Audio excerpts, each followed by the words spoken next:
Welcome to Osiris, the first mummy.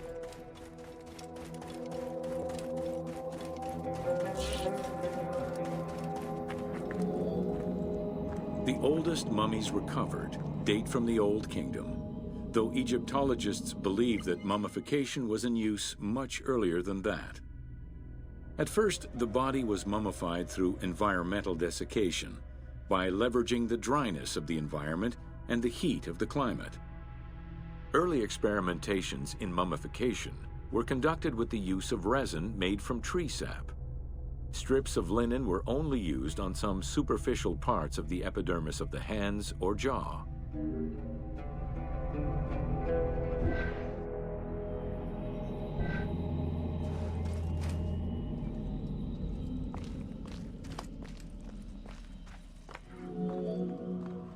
Ideologically, the will to preserve the body is not explained in any way until 3600 BCE.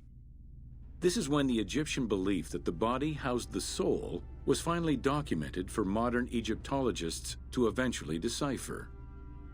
It was not until the arrival of the myth of Osiris in the Egyptian religion around the 5th dynasty that mummification was thoroughly conceptualized. The practice was thereafter grounded in both a mythological and ideological point of view.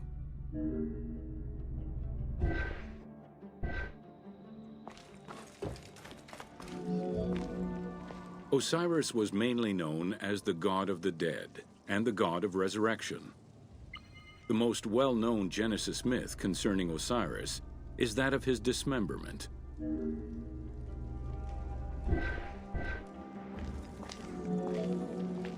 It is Plutarch who gives the most simplified and complete summary of the story. Within Egyptian mythology, Osiris represented the first king to rule Egypt.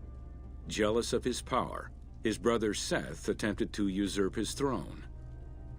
After several unsuccessful attempts, Seth succeeded in killing his brother by dismembering him and scattering the pieces of his body all over Egypt.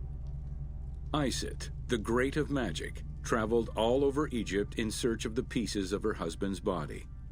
After a long search, she recovered all the pieces save for his manhood, as it was eaten by a fish.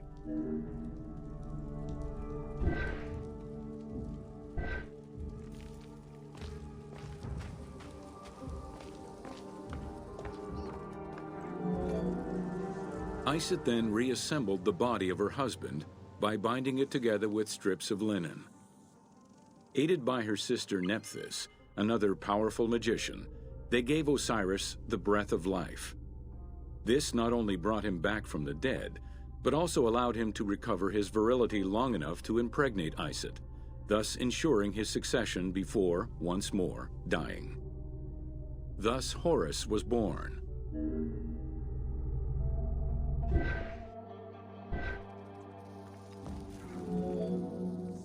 The ritual used to bring Osiris back to life essentially depicts how he became the first mummy.